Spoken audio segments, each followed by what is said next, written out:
Welcome to the Sideload, where we are excited to take to the streets of New York City and film our very own Jonas Brothers music video. I am your host, Will Sattelberg. This is the very first episode of Sideload, so thank you for joining me on this. It's probably a good idea if I tell you what the show you're listening to is or watching, because we are doing this on video. I'm very excited about that.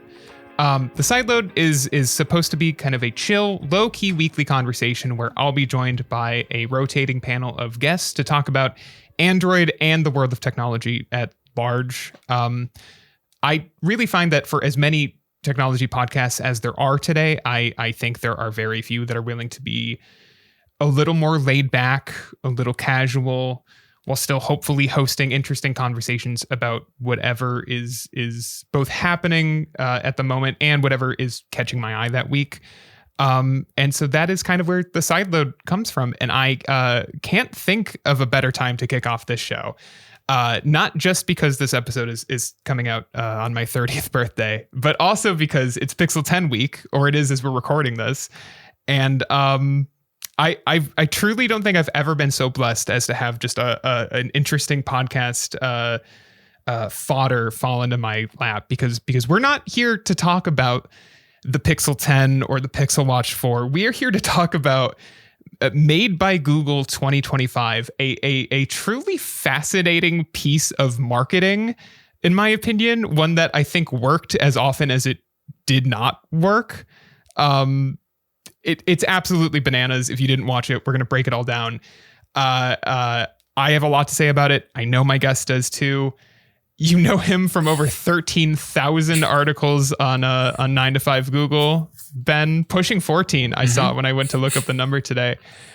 He's a close personal friend of mine. The reason I am working at 9 to 5 now, Ben Schoon.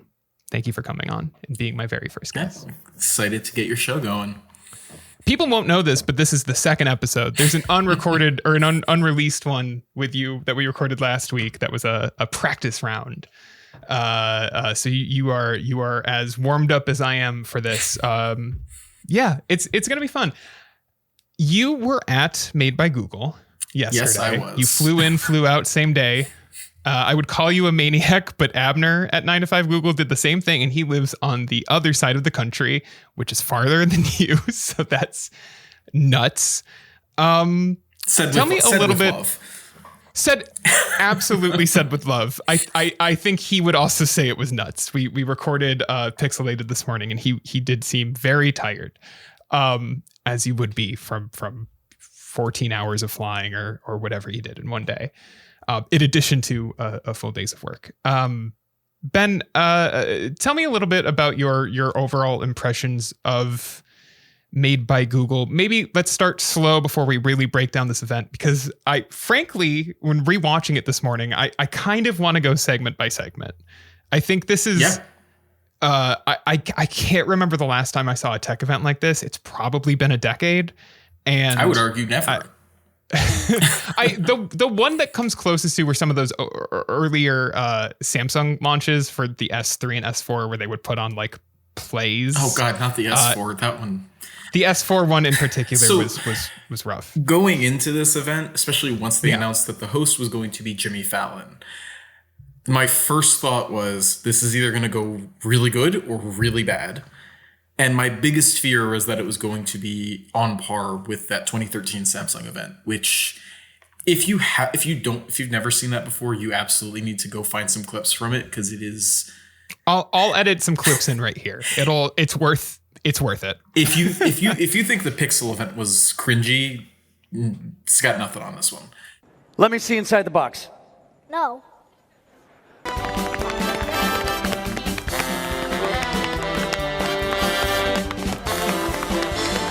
The bus to the Shanghai Museum? But the old guy doesn't speak English. 对不起，我不懂你的话。你会讲中文吗？ And John doesn't speak Chinese. Hang on. But that's not going to be a problem for him, not with the new S translator. Whoa, what are you doing here, Vivian? I'm not Vivian anymore, see? No gloves. I'm I'm Sheila now, and I was invited. Okay, but no more interrupting. How many calories I've burned off walking throughout my day. I love it. What if you're walking while eating cheesecake? You're only cheating yourself, Dee Dee. Hey. And last but not least, let's give it up for the star of our show, the new Samsung Galaxy S4. That was my biggest fear, and I'm very glad that's not what happened. I was asked right after the event ended by a few people who, work at Google and a few people who were just there. And they were asking, what did you think of the event? And at the time I was like, I really don't know yet. But by the time I got home last night, I settled on, I think it was a good event. I think it had some missteps, but I think we're going to look back on this one for years in a good way. Because it was unique and it tried something different and it mostly landed, I think. It's so tricky to tell, right? We were talking about this, and people can go listen to Pixelated. We talked a little bit about the event. I don't truly, and I think this might be my biggest problem with the show. I don't know what it was really. I mean, obviously it was setting out to advertise the Pixel 10 and the Pixel Watch 4 and so on, but who was this for, right? Like, who was this trying to target? Because I've heard people say, oh, they're trying to get, more casual users to watch this stream. Okay, why? Like, who is tuning into this at 1 p.m. on a Wednesday? Like, even, as I said repeatedly. Even if you exactly, and even if you, they say it so many times. Even if you were like, well, people caught it on demand. They went home Wednesday night. They made dinner. The family sat around the TV and watched Jimmy Fallon introduce the Pixel 10. I just don't know who those people are that are interested enough in Pixel but have never watched a Pixel event. It feels a little bit like an event for nobody while simultaneously trying to make it like quote unquote hip and cool. And I no matter where I land on this, which is much more of a mixed bag than it was yesterday when I initially watched it, I still can't escape this feeling of like, this was for no one in particular, because I'm not even sure it really appealed to like the usual tech audience. No, I don't think it was. I would say, if anything, it did not appeal to them. And I don't think that matters. They made it pretty clear throughout the event that they wanted this to appeal to less techie people. Realistically, and one of the big takeaways that I had was just that they really wanted to make it clear, like, hey, Apple people, you should not write us off right away. I think they made that abundantly clear. Yeah. And we will get let's just jump into the show, and I think it's worth it. This presentation began with what I assume, I'm like, I'm turning 30 today. I'm going to sound old. I don't really use TikTok that much. I assume that the I'm handing the phone off thing is a TikTok trend. I think I've seen it before on Twitter or whatever. It felt dated in a way that I was like, this feels like from 2 years ago, and it's like a corporatized version of it. And then you split it in with like AI recordings of like the Loch Ness monster that didn't look very good. And I really felt like it was getting the show off onto like the wrong foot. But for you, Ben, I want to say, the show for you had already started like 15 minutes earlier, because what viewers at home didn't see was that there was a literal hype man, as if this was a Jimmy Fallon late night taping. About 10-15 minutes before the event started, a guy came out. He's just trying to hype up the crowd, was having some fun interactions with, some of the tech journalists in the audience who obviously are not responding to that while they're getting their coverage out, because weirdly this is the first time in a while that we've had a tech event where the embargo was an hour beforehand, so all of our coverage went out way before the event even started. But also with the audience, so to add on to why the hype man was like a mixed bag was, I would say it was maybe like a third, maybe half, journalists and YouTubers and stuff. It was a lot of influencers. It was a lot of Pixel super fans. It wasn't, adding on to your earlier point of, who is this for, is the audience was also a who is this for? Because it wasn't a normal tech event audience. But either way, Hype Man came out, had some fun with the crowd, threw out some literal merch. I think he threw a t-shirt at someone. Great. And then Jimmy Fallon came out, and that's when the live stream started. So yeah. The biggest thing I noticed immediately after that initial like TikTok intro was that the crowd's reaction to Jimmy Fallon was like loud and like vocal in a way that tech events are usually not, because as you're saying, if half the audience are journalists, those are not usually, and you can see that crowd in the video. There's like a shot as Jimmy's walking out of the audience and everybody's on a laptop.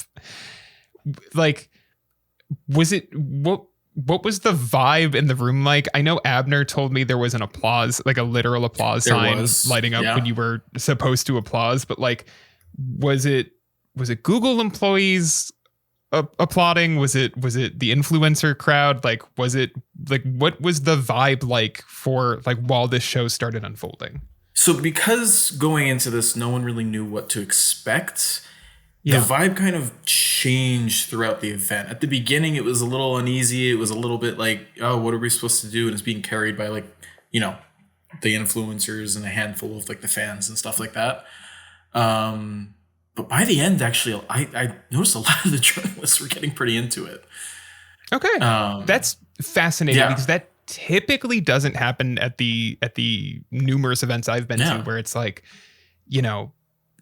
half the time you're writing, like half the time you are straight up just writing a post, and the other half you're watching information that, you have usually covered under embargo. And so that is interesting to win the crowd over in that way. Yeah. And honestly, throughout, like a good amount of the jokes were landing with the audience. I mean, honestly, they got me a few times. A few of the jokes were like actually genuinely pretty good. Jimmy's monologue felt right out of, I guess, his own show in a way. Yes. And I should preface this by saying I'm not a Jimmy Fallon fan. It's fine if you are. I remember, he took over the Tonight Show when I started college, and I think that was peak, like Jimmy Fallon can't escape his clips. Like everybody, you'd walk down like a hallway with dorm rooms and you just hear like inevitably like a Jimmy Fallon clip being played. Like that was, I feel like, the peak of his popularity. And I have not kept up with him at all outside of just like, he does a lot of advertisements, including kind of this event. And I don't, he's not my thing, but he's also like so inoffensive in a way that it's really easy to understand why Google would pick him to host this. I think his monologue was perfectly fine for something like this. My real big critique with Jimmy Fallon, and I feel this way about his show too, is that he really lacks a level of sincerity when he speaks, that where everything sounds like he is in an advertisement for something, right down to when he interviews like celebrity guests. It sounds like he is advertising whatever they're there to promote. And I guess he is, but that's not a thing I find afflicts any other late night host, even the other ones that I may or may not like. So I don't know. I guess this is the right fit for him, but that doesn't mean that he escaped from that usual tone of, I'm just here to advertise these products. No, I don't disagree one bit. I think before the event, we were talking to some people and they were talking about how he ad-libs, which that's what his career is built on. And I kind of felt that the most in the monologue, especially because I could see the teleprompter. And I could see how much he was ad-libbing. But there's a moment, and I have it written down. There's a moment later on we'll get to that I think his ad-lib was like actually exceptional, and I wish the show had been more like this. But I think I know which one it is. I'm excited. I'm excited to know if or to find out if you know. Before we get there though, because that's like halfway through the show, I was really surprised how comfortable Rick Osterloh felt on stage with Jimmy Fallon. Yeah. I think Osterloh has always had pretty decent stage presence, especially in this decade of very rarely having good screen or good stage presence at these tech events. Mm-hmm. You know, I am sorry to Sundar Pichai, but he's not quite at the Rick Osterloh level, I would say. I feel that way about a lot of people like Apple too. Like it can come off very wooden, right? Mm-hmm. Yeah. Rick felt very comfortable in a way that like it did almost feel, that was I think the part besides his monologue that felt the most like you were just watching a Tonight Show episode, except instead of interviewing, I don't know, Bradley Cooper about a new movie, you were interviewing Rick Osterloh about a new smartphone. But otherwise, like, you know, they made callbacks to like his previous times at Google, and you know, Rick did a pretty decent job breaking down what he was excited about without sounding, you know, obviously he is a huge part of Google, but it almost sounded like it sounded very genuine. Yeah, from and personal. right? Like it came off as personal and genuine. And Jimmy, I think this was the most interested Jimmy ever felt.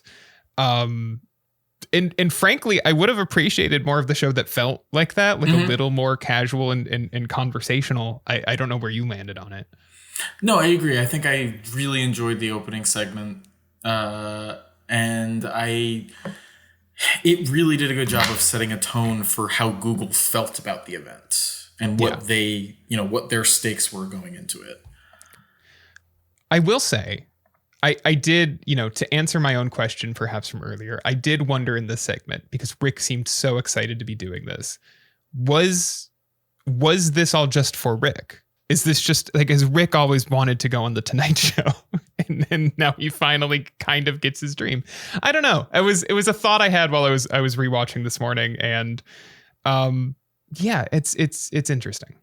So there's this sports demo, right? With I can never say his name, Janice, right? Sounds right to me.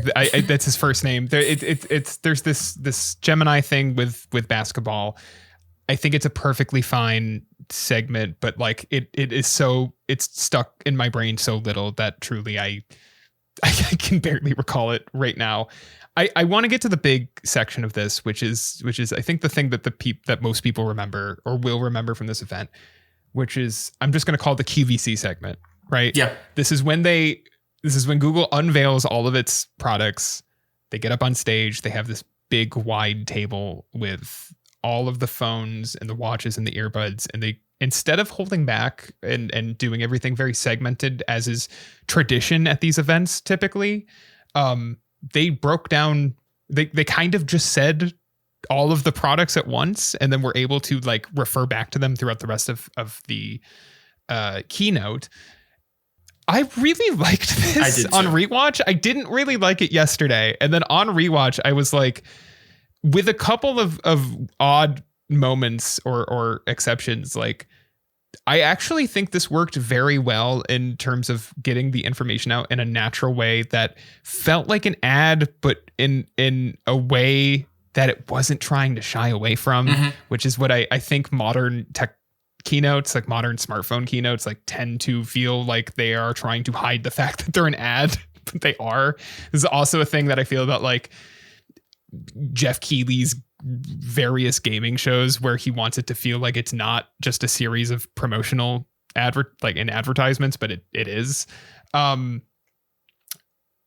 This felt like the right mix of everything. I thought the Google employee, I cannot remember her name, that they had on stage, Adrian Lofton. Yes.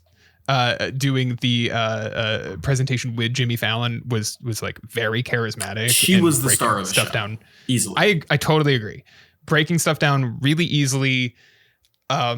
Nothing in her mannerisms or her language felt robotic at all. It felt like she was very similar to Rick. Felt like she was excited to do this. I kind of want other companies to rip off this format, which I know is stupid to say, because it is just kind of doing what QVC invented 30 years ago or whatever, right? But it works. Like, there's a reason that QVC stuck around for so long. Frankly, I actually don't even know if it still exists, but that style of show, we've seen Amazon do it with their Black Friday sales and stuff like that. Like, people like that type of marketing thing where you just talk to them about the product and sell it to them in a more human way. And I genuinely think that doing that, as opposed to someone kind of lecturing at you about how life-changing the device was, worked. Yeah, and I think there's two levels in particular that it worked on, which is one, the smartphone is so mature, you don't have, like, the average person does not care about every little spec, every little feature. Being able to just talk about it like a human being and say, this is the thing I'm excited about, this is what it feels like, was kind of refreshing. I know it was very frustrating to people who were like, I want to know what storage version is inside of this thing. But that's not really what the keynote should be for. Yeah, I think. And Google gets out of that anyway, because they published all of that information an hour before the event even started. So it's not even like you're waiting for these spec sheets to be published. Yeah. They're live on the Google store right now, right next to the pre-order button. I agree with that. Yeah, and then the other part the other reason that it really works is Google had already showed off the Pixel 10 Pro like weeks beforehand. It's been leaked to death. So anyone who actually was paying attention already knows 90% of what they need to know about these phones. So there was no reason to go over every little spec, because ultimately no one cares. Like, that's not what, no one goes back to a keynote and says, I want to see what Google said about this spec. Yeah. The keynote is just a introduction to the product. It's a way to get you to go down the rabbit hole. And I think they did that quite well. What's fascinating about this part of the show, which is about 15 minutes long, is that it has one of my least favorite moments and my favorite moment from the entire event, like back to back, which would be, and I'm so curious. I feel like not everybody's going to agree with me on this, and that's totally fine. But I really did not like the Tensor moment. No, where that Jimmy was Fallon. That was the cringiest moment. I will play a clip, but Jimmy Fallon just shouts Tensor into the crowd, and then, like, I think asks where his Tensor nerds are or something like that. Now that's credit to our Google Tensor G5 chip. Tensor! Come on. You know there's Tensor nerds out there know what I'm talking about. Tensor G5!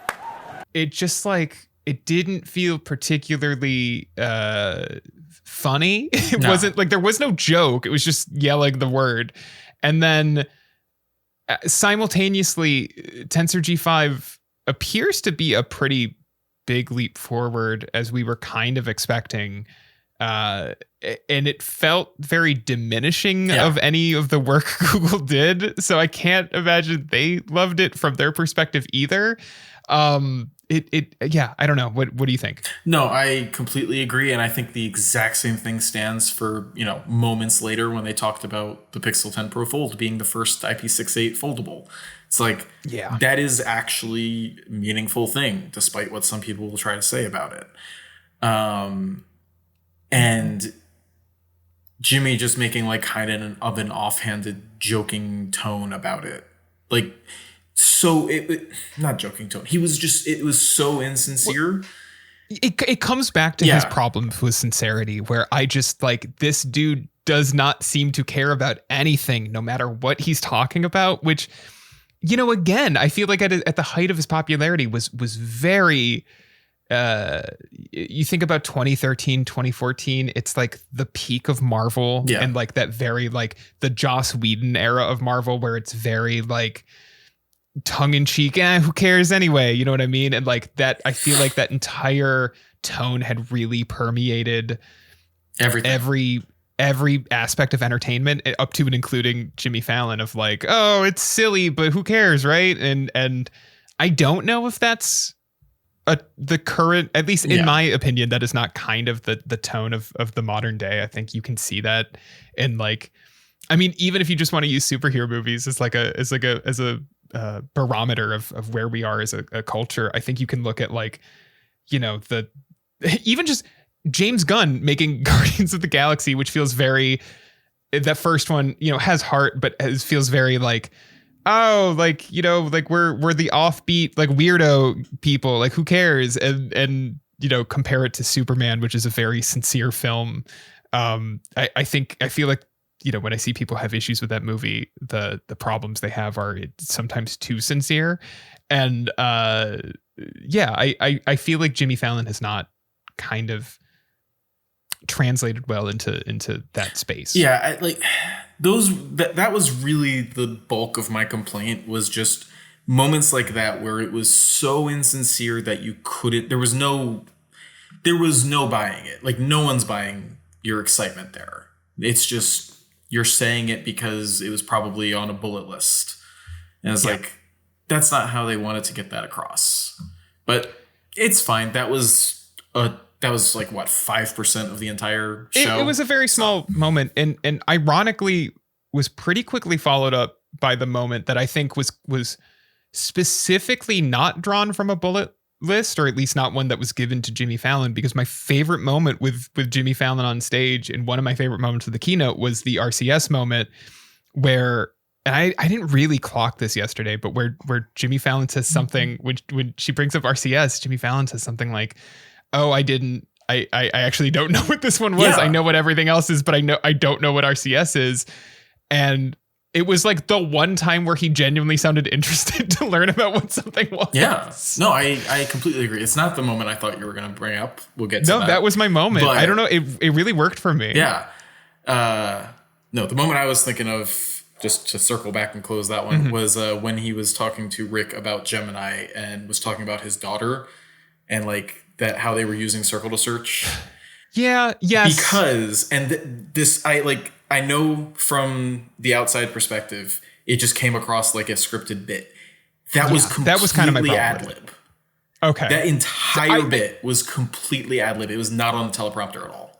See, that's interesting, because I think that's what I was looking for, was more of those ad-libbed moments. Yeah. Which I mean, you were right by the teleprompter. I have to assume him saying he didn't know what RCS was not in the teleprompter. I could not see it anymore at that point. So another behind the scenes thing is, which it was really cool to be behind the scenes and see basically an episode of the Tonight Show in action. Yeah. They had all of the cameras were on moving like dollies with camera crews operating them, including one that was a robot. Like a guy was just walking around behind it with a controller.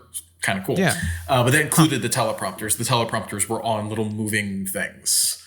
Okay. But yeah, so no, that part was completely ad lib. I don't know about the RCS, but it was very clear the way he was talking about it, that it was definitely just completely ad lib. It won me over in a way where it felt like,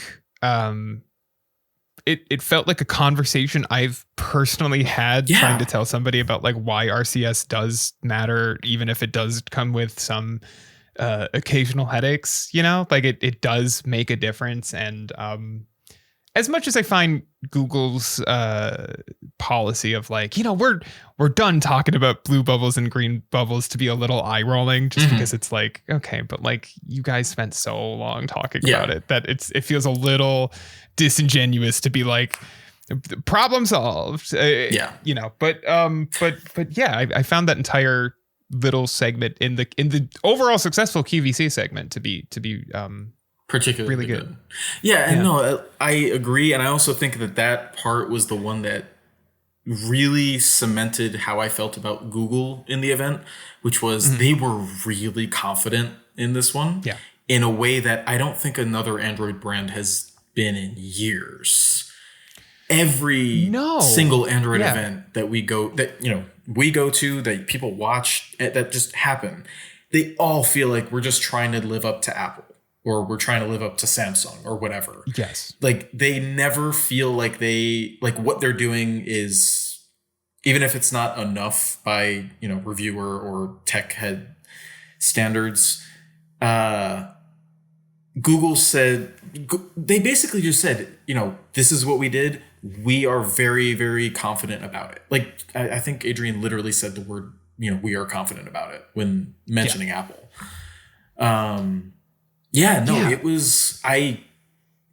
That was my biggest takeaway from this event is Google is extremely confident about the Pixel 10 in a way that I don't think they've ever been. And it's really refreshing.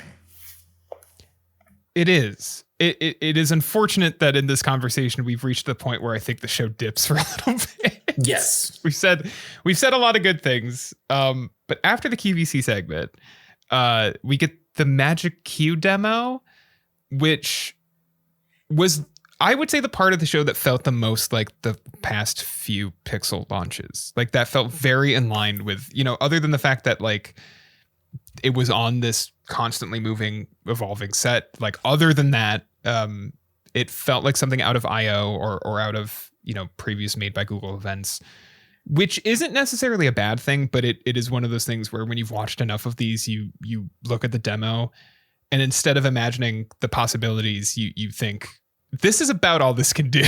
Yeah. And it was a huge shift in tone.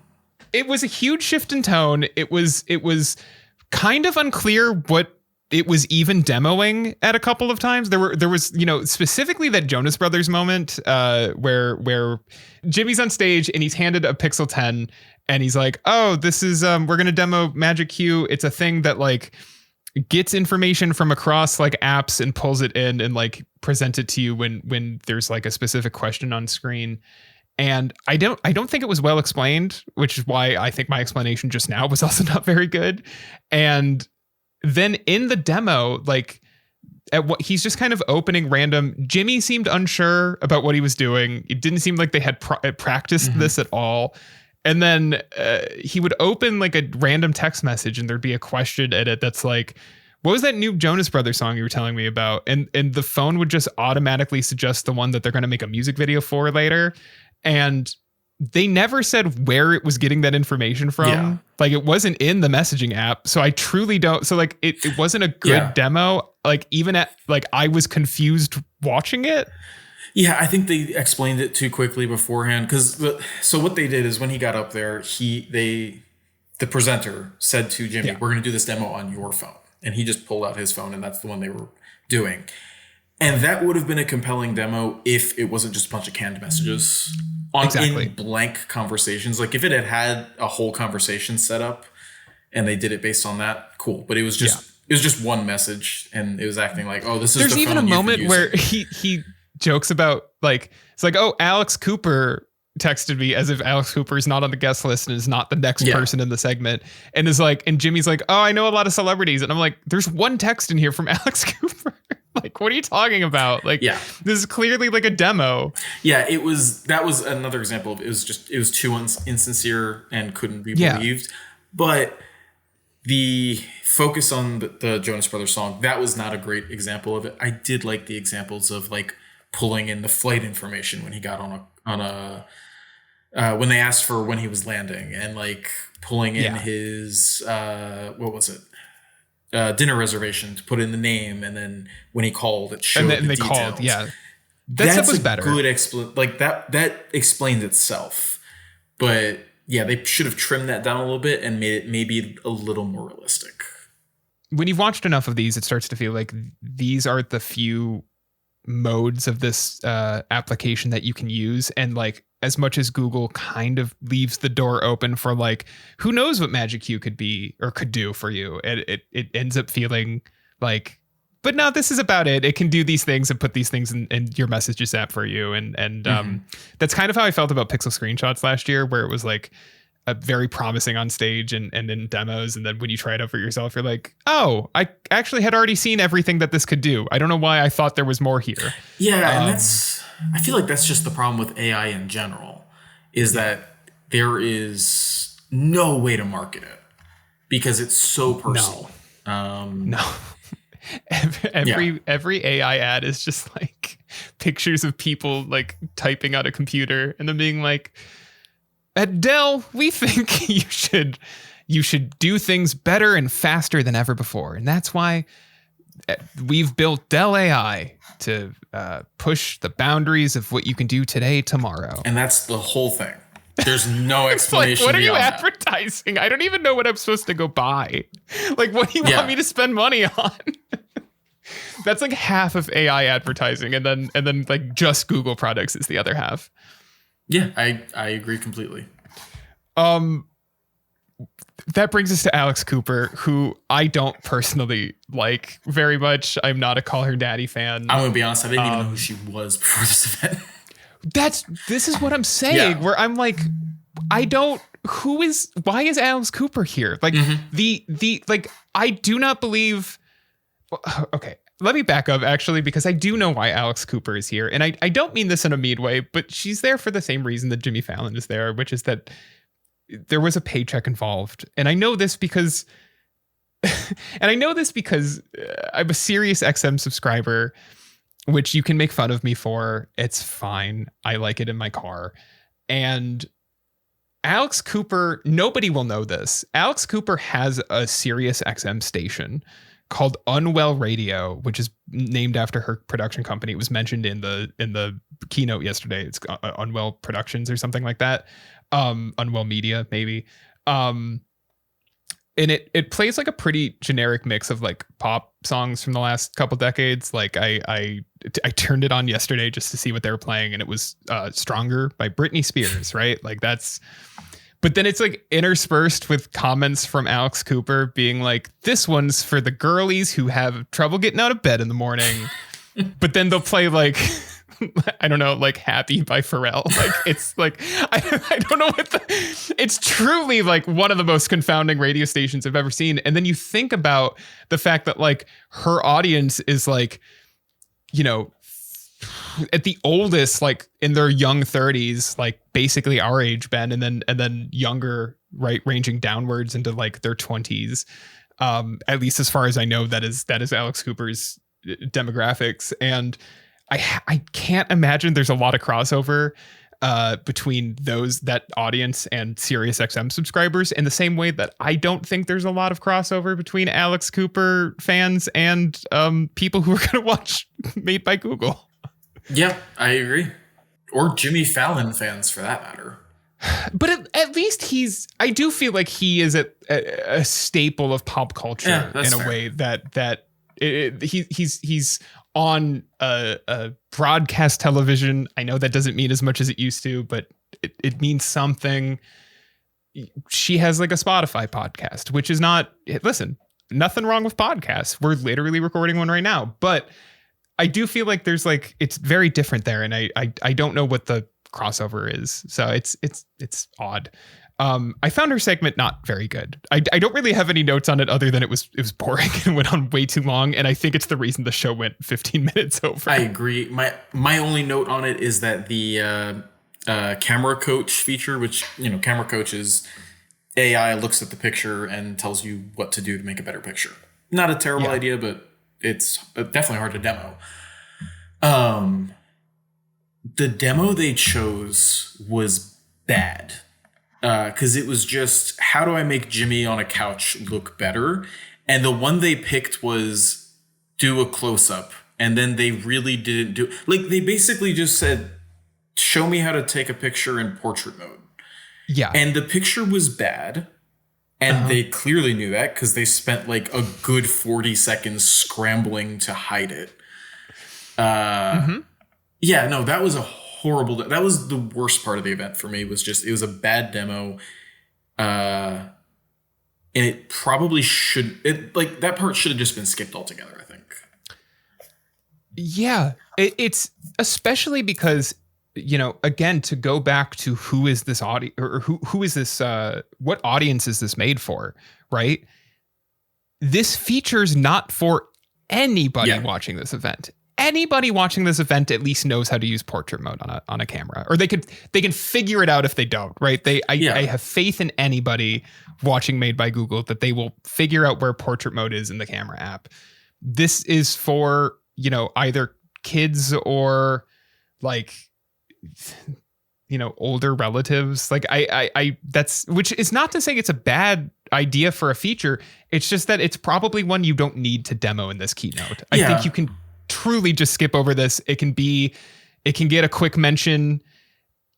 Personally, you know, if I was crafting this, I would have the photographer Andre D. Wagner, who they brought out after this segment he's like an actual photographer to talk about like photos he was taking on the Pixel 10, on like a pre-release Pixel 10 that were, other than some of them being in black and white, were apparently unedited. That was a great segment with like, like he had really good chemistry with the like Google guy who was presenting it with him. And the pictures were great. The pictures looked really nice and like colorful in a way that the last few generations of Pixel phones have not. And that felt very specifically targeted to people like you and I who have been complaining about this. Because they even mentioned the colors. It was good. And I really feel like you could have cut the entire bit with Alex Cooper and Jimmy Fallon, just had these two talk, and then have this guy be like, hey, if you want to get into photography, like the Pixel 10 also has all of these tools that like I wish I had when I was starting out. Like they're really, they would teach you how to like take a photo properly, or like teach you about the rule of thirds, or so on and so forth. Like I think there could have been a lot of room for that to work in a way that the Alex Cooper thing just ended up falling like completely flat on its face. Yeah, and like I think my biggest complaint there is that I am pretty confident that the main reason they did the show like this was to get a ton of viral clips out of it. Viral moments. Just to get shorts and reels, TikTok, whatever. That part was never going to lead to that. The feature itself could, but the way they staged it was not going to happen. No, it wasn't. And I don't know. It was like alternating between like highs and lows in this event, where I'd be like charmed or kind of enjoying the broadcast, and then just like it would immediately go off the rails and then come back. And that's kind of how I feel about the Jonas Brothers on this. A band that I have no ill will for, and I quite enjoy their cover of Year 3000. If we're going to name Jonas Brothers songs we like. I can't say their new stuff has done anything for me, but that's okay. This didn't work for me. The segment where they were going behind the scenes to capture the music video that they will premiere in 20 minutes in the event, with the Pixel 10. But simultaneously, like we said earlier, it felt straight out of Jimmy Fallon's Tonight Show. Like it felt like something that they would produce, other than the fact that it was clearly an ad, because there were, there's a moment where they're like, oh no, it's getting dark. What are we going to do? And then one of the other video. Jonas Brothers is like, don't worry, we have night sight TM video. Yeah. Like it's good Lord. Personally, that clip worked for me. I think that was pretty well done. I think the biggest issue, and the reason it probably didn't land in the context of the event, was that they weren't the ones introducing it. I think if they had been there and had even 30 seconds beforehand where they started talking about the camera and said, had them introduce the clip themselves, that would have been much better. And Nick Jonas was there. Yeah, especially because we'll find out at the end of the stream. I don't understand why they didn't have him come out and be like, look at what me and my... You don't even need all three of them. If you have one, have him intro it. And at the very least... I agree with you. I think it lands a little better, or at the very least feels a little less like an ad. It just felt a little too out of nowhere, and also kind of like lowered the expectations for the rest of the event, because going in, they had already teased, like, I think the Jonas Brothers were the number 2 on the list of celebrities that they had announced. I was like, which is, I'd also argue, not true. Only Nick Jonas was there. Yeah, they were a part of the event. They were a part of it, but if he's not live on stage. Yeah, if he's already there, use him twice. Yeah.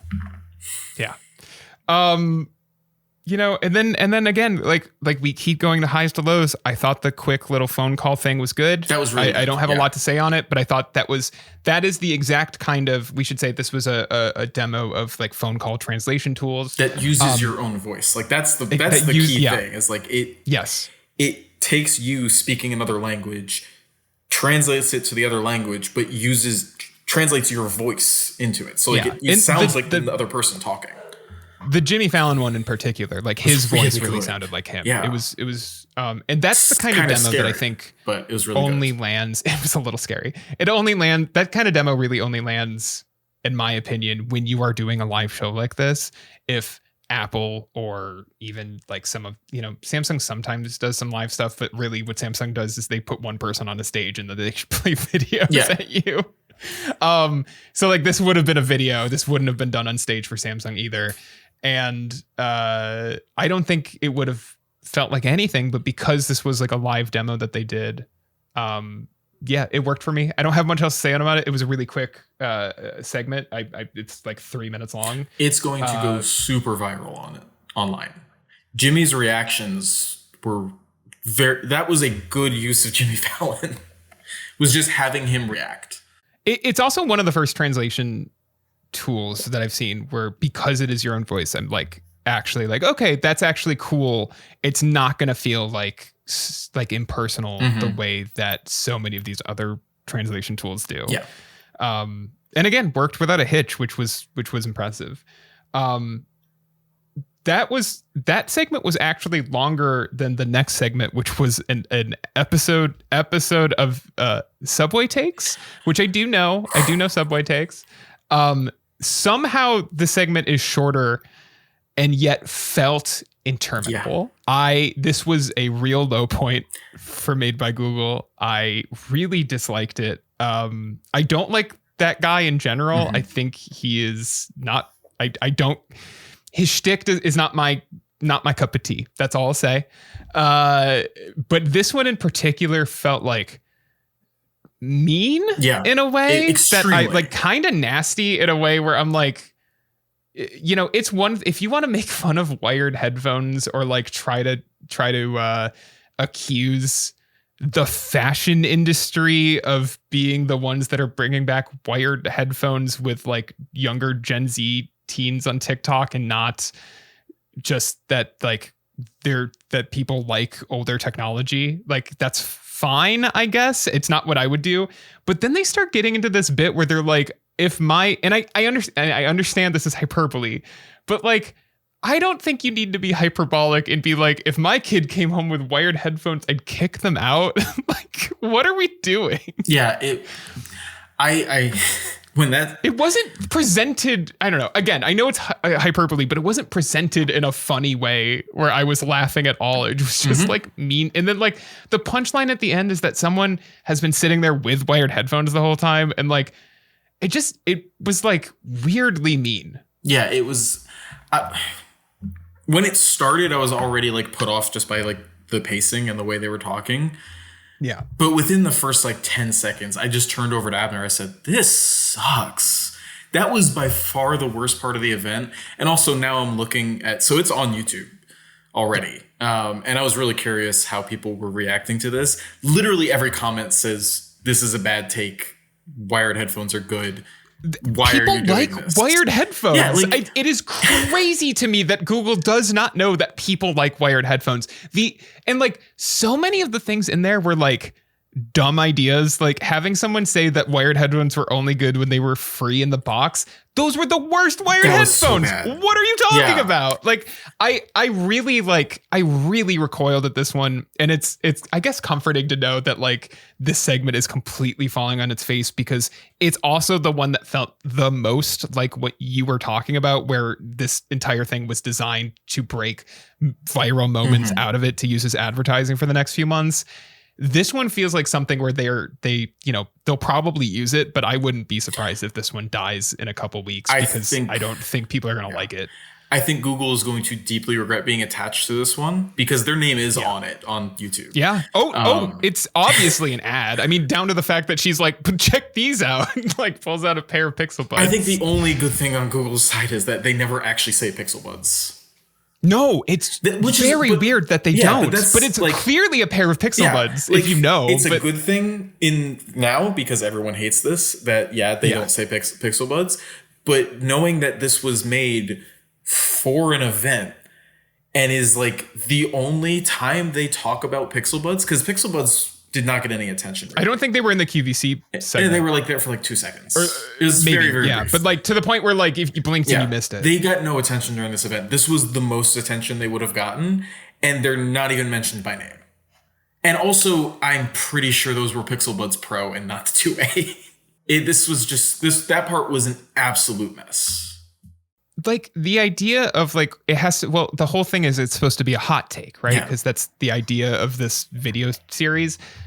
Can you not think of a better or at least like less like intense way to describe your feelings on like because I am one of the people who generally I am pro wireless earbud, which feels like a contrarian thing to say now, but like I find that like any of the hiccups that were there, you know, bordering on a decade ago now, have been completely ironed out over the last few years. And like the comfort and flexibility of not having wires like surpasses any of the advantages to using wired earbuds, in my opinion. Like I even just charging, I don't find particularly inconvenient anymore. I agree. And yet I've spent this whole video going like, I'm just going to go buy wired earbuds just to not be part of this movement. I don't know what this is. This sucks. Like, yeah, it was, I don't know.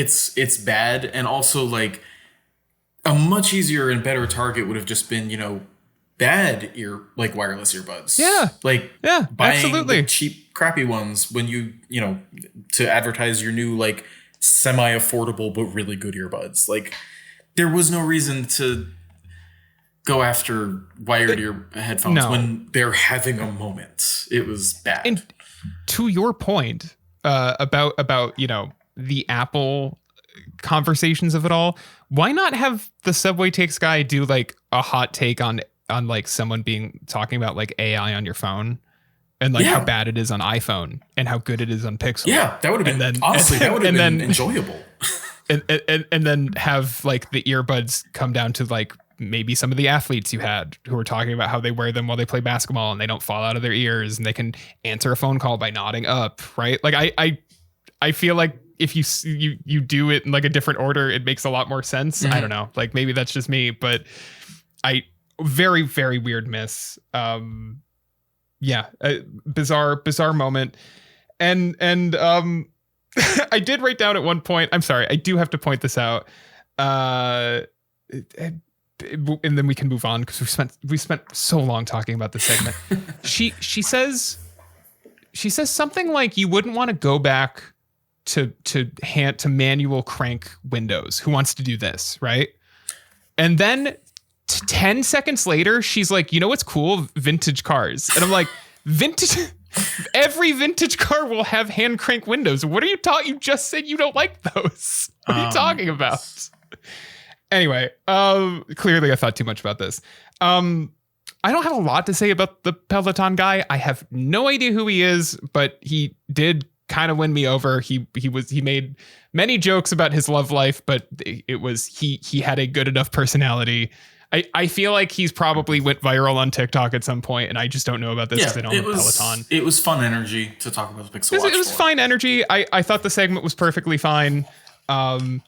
That's kind of the last good thing I have to say about the show, though, because I thought that bringing Rick Osterloh out to be like, we've got one more thing, and that one more thing is a sketch with Steph Curry. The sketch was good. I really enjoyed the sketch. I thought it was... But saving that for the one more thing is bizarre. That was dumb. They should not have done that at all. This should have opened it should have opened the thing instead of doing the TikTok trend thing about handing the phone over. They should have opened with the Steph Curry thing. Yeah, I don't understand why they don't do that. Or just done it alongside the Pixel Watch 4 part. Sure. It was not deserving of one more thing, but it was a very enjoyable little sketch. The other reason it was not deserving of the one more thing was because they announced it like 7 hours beforehand. Well, and that's why you should open with it because it's and I understand they'd announced everything before the event, but I don't know, man. Yeah, I really feel like and also it wasn't like I don't know who's making a product decision based on a basketball player helping with their health app. But that was very undeserving of a one more thing. I can't really think what would have been deserved. No, they should have just teased the glasses again. They should have just teased the glasses again. Just done a quick little demo with them. That would have, maybe the demo would have worked this time. That would have been way better. With just, go up on stage. Or just don't do a one more thing. Yeah, or just because they also kind of used the Jonas Brothers as a one more thing. Mm-hmm. And that also didn't work for me because I thought this music video looked really bad. Did you? I thought it looked okay. I wasn't watching it on the stream though, so. It looked really bad on the stream, and I believe if I read the Reddit thread this morning correctly, the music video they published initially was pulled down and uploaded with a higher bit rate because of just how bad it looked in its original state. So they had to like put it back up with a new link because the original link died. I'm looking at it on YouTube now. It's not great. It looks like it was shot with a phone. Yeah. Like, and I don't mean that I don't really mean that in a bad way or a good way. Yeah. I just mean that like, if you're trying to impress me and be like, look at what this phone can, look at the video this phone can produce. I'm like looking at it and I'm going like, yeah, no, I mean, this is about what I'd expect this phone to be capable of. Yeah. Like, I'm not amazed. So, like, I thought it had ups and downs. I think the clips of, like, them, using it as in selfie mode or whatever, them spinning around with, like, the hot dog guy and stuff. Yeah. I think those clips looked really good. The clips of, like, people walking down the street looked good. I think a lot of them landed flat, especially the one in the restaurant. That was just bad. Yeah, that one looks bad. The rest of the ones that didn't look really great looked good enough to be like, to fit in with their whole, thing, which is, a little bit jokey. It does. The other thing I'd say is that the end of that video, when thank God for Night Sight Video, right? It looks overexposed and it doesn't look like Night. In the way that like this is the problem I've had with Video Boost since they started using Video Boost, which is that I just don't think it looks. I think it just completely eliminates any contrast or shadow or sense of darkness. Like maybe some people want, but I was not particularly impressed by how they ended. I really felt like this event really ended with like a fizzle. And also that song is really catchy, but not in a good way. I don't particularly like it, but it's been stuck in my head all day. So, good for you, Jonas Brothers. You wrote an earworm. Nice job. I mean, that's it, man. That's the Pixel 10 event. That's made by Google. And I don't think we'll probably ever break down an event like this again, but truly, halfway through this event yesterday, I was like, this is the first episode of the podcast because this is a bizarre show. Yeah, it was a weird experience. I am glad that I went to it. Like I had mixed feelings beforehand of whether or not I was actually going to go to it, but I am glad I went to it. I did have a good time in person. And like I said, I think over time, we're going to look back on this one fondly. I don't know if Google's going to do another one just because there's so much negative reaction out there to people like just not giving it a chance, not looking past Jimmy Fallon.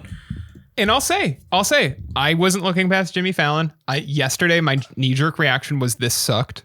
And that I appreciated them trying something new, but I don't think they should do it again. And having rewatched it this morning, knowing what it was going in, there are some high points. Like there's a lot to take away from this. I think they can refine it as we've addressed, but no, I agree. I give me 100 of these every day over anything Samsung's doing. And to be honest, the last 5 years of Apple events too, I really, really dislike their infomercial approach in a way that like this at the very least had energy to it. Like the way those Apple events work, it's like it's just, they're so dry and boring, but they're trying to be like, the only reason they do cool camera things is to try to make it at all interesting, because otherwise it is just like a lecture on what these new products are. I fully agree. I think for me with the Apple events, I think their production is fantastic. Production's great. I have no notes on the production. The production it's is the great, content with it. And so many people focus on that. They focus on that, on, Craig's bits are great. I love his bits. You love Craig's bits. Sure. I like the jokes. Those are funny. I think everybody likes those. But yeah, the event itself is usually way too drawn out, and I'm kind of tired of it. This was nice. It was refreshing. I do hope they do it again next year, if only because now they have a lot of feedback to improve it. And I think they can narrow down the guest list to fewer celebrities. Yeah, for sure. They don't need again, their best guest was this photographer I've never heard of. Like, he was by far the guy I thought was the most interesting. Yeah, they don't need as many. They just need a compelling host. They need to continue picking Googlers who are really good at this. Yeah, which was the most unexpected thing of the day. I think they have the best group of presenters, like Google of employees compared to, you know, again, I'll just do Apple and Samsung. Compared to Apple and Samsung, I think these are the most charismatic or have the most stage presence. Like I said, I think we're gonna look back on this one for a while as this was a good event, and I'm gonna compare it to a lot of other ones. So, Ben, thank you for breaking this down with me, because truly this has been about as much fun as I hoped it would be when we were talking about this yesterday, because you know, I think initially we had talked about me just talking to you about what it is, what's it like to be in the room at one of these events, because most people do not go to a tech event in their life, let alone as many as you've gone to. I don't even think you could possibly tell me how many tech events like this you've been to. I have done this for a fraction of time compared to you, and I couldn't tell you how many I've been to. So, but no, this one really was something else. And I would encourage people, if you haven't seen it, to like at least go watch some of the highlights that we pointed out in this, because there are some interesting moments in this as far as even just a marketing event goes. Like, I really do think that like there were some good ideas on stage. There were also some bad ideas and some misfires on stage. So but again, I'll take one of these every day over something where I have nothing to say. Ben, thank you for joining me. Where can people find you? Believe it or not, 9to5 Google. What? I know. Read Ben's stuff on the site. I'm very excited to finally be launching this. Ben, you and I have been talking about this for literally months, like most of this year. So I'm happy to be here, and the show's only going to get better as it goes. And if you want to reach me, talk about the show, anything like that, you can reach me at will@9to5mac.com. Find me on social media as well. I am not very active on any specific website, but I will check them and see if people are talking to me. And we'll be back with another episode next week. Although it is Labor Day, so it might be a little delayed. We'll see. But we will be back with another episode next week. And I'm really, really excited to see where this goes. Thank you for listening. We'll catch you in the next one. Bye. Bye.